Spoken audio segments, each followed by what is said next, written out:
Bonjour à tous, je suis Caroline. Moi je suis Flore et c'est parti pour les Quelques conseils pour optimiser vos chances de décrocher un emploi.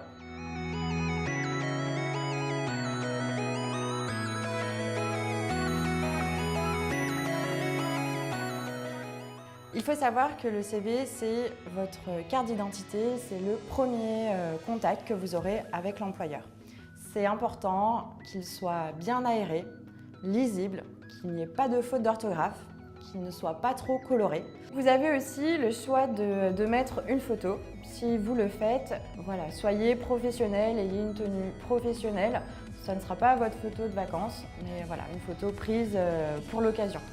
On vous conseille aussi de mettre votre formation et vos expériences dans un ordre chronologique. C'est-à-dire, voilà, on part de 2010 à 2017 et pas 2014, 2013, je repasse à 2012, bien chronologique. Ce qu'il faut essayer de faire aussi, c'est que toutes les informations tiennent sur une seule page et surtout d'avoir ses coordonnées à jour. Concernant la lettre de motivation, c'est vrai que souvent aujourd'hui, elle est oubliée. Nous, ce qu'on voulait vous dire avec Flore, c'est que si vraiment vous identifiez un emploi qui vous intéresse, n'hésitez pas à bien la travailler et à bien mettre en avant ce qui pourrait vous démarquer par rapport à d'autres candidats. Parce qu'en effet, on peut vraiment l'utiliser comme un levier pour démarquer certains candidats par rapport à d'autres. Donc vraiment, soignez votre lettre de motivation, c'est important. Pour préparer votre entretien, c'est tout simple. Dans un premier temps, il faut se renseigner sur l'entreprise. Renseignez-vous bien sur les missions qui vous seront proposées pour que vous ayez tous les éléments en main.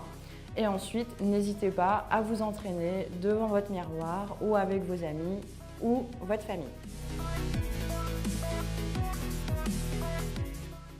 Concernant le déroulé de l'entretien, alors là, ce qui est déjà très important, c'est que vous veniez avec une tenue adaptée.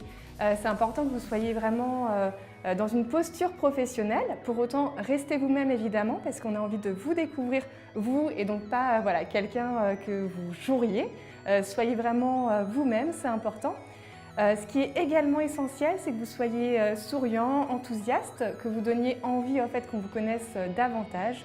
Donc dans votre discours, on va attendre de vous que vous soyez assez structuré. Donc ce qu'on entend par structuré, c'est qu'en fait vous organisiez vos idées, que vous soyez assez synthétique et aussi très concret dans ce que vous allez nous dire. Donc par exemple, si vous nous dites que vous êtes rigoureux, expliquez-nous en quoi vous êtes rigoureux et donnez-nous vraiment un élément précis pour qu'on puisse comprendre dans quelle situation vous savez mettre en œuvre cette qualité. N'hésitez pas aussi à tourner les choses positivement. Donc ce que je veux dire par là, c'est que si vous avez rencontré des difficultés, essayez de les tourner positivement et de mettre en avant ce que ça a pu vous apporter et non pas la difficulté réellement que vous avez pu subir.